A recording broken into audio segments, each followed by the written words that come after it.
And how long will that take? Ella Louise demanded. Days? A week or two?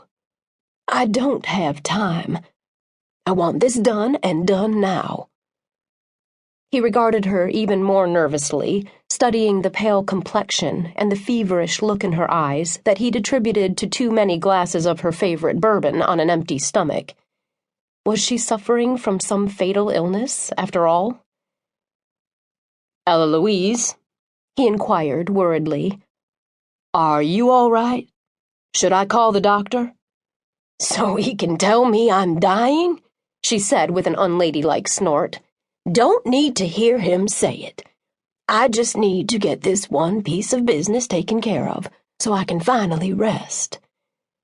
Now, can we get down to business, or are you going to waste more of my time arguing?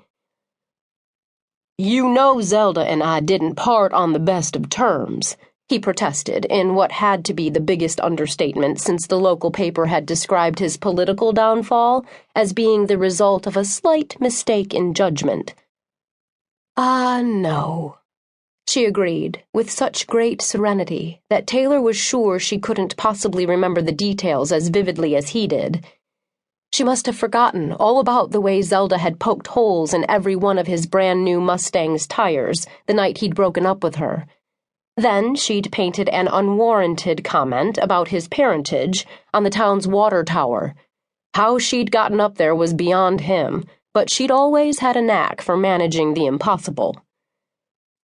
Since he'd known, deep down, that he was the one at fault, he'd been the one who'd climbed that damned tower to remove the graffiti before his daddy went to the sheriff to demand Zelda's arrest.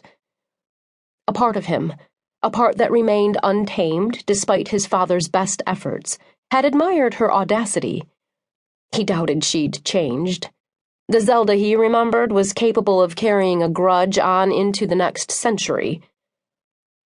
Given all that, he found Ella Louise's enigmatic expression disturbing. How can you ask that she deal with me at a time when she'd be grieving? He shook his head. No, Ella Louise, this is a bad idea. I'll get someone else here this afternoon.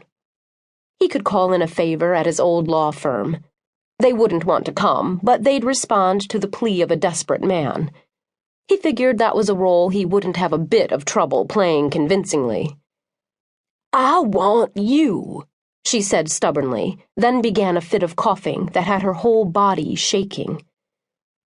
Panicked by the increasingly obvious signs of some unnamed illness, Taylor finally agreed to take down her last wishes and put them into a legal will. But I won't be the executor, he said flatly. You'll have to think of someone else.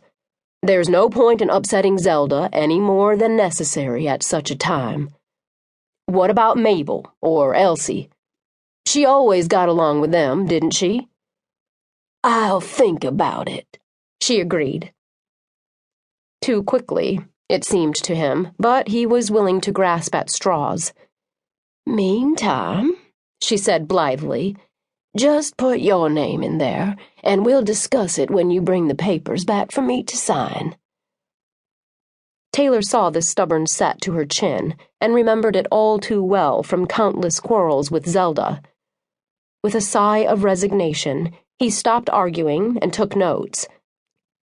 It troubled him more than he could say, however, that the serene, enigmatic look was back in Ella Louise's eyes when he left. That night, his own mother gave him a lecture on generosity of spirit, forgiveness, and Christian charity. He wasn't exactly sure which parts of her eloquent speech were applicable to Ella Louise's situation, but he finally threw in the towel. Besides, as nutty as Ella Louise was, she'd probably have half a dozen executors named before she finally died. Come to think of it, she was probably stubborn enough to outlive them all. The next day, after an endless night filled with memories of all the times he'd defied his parents and sneaked out to that old tumble-down house during high school and college, he pulled to a stop in the front yard. He could still recall, as if it had been only yesterday, the way Zelda had looked as she'd run down that dirt path from the front door.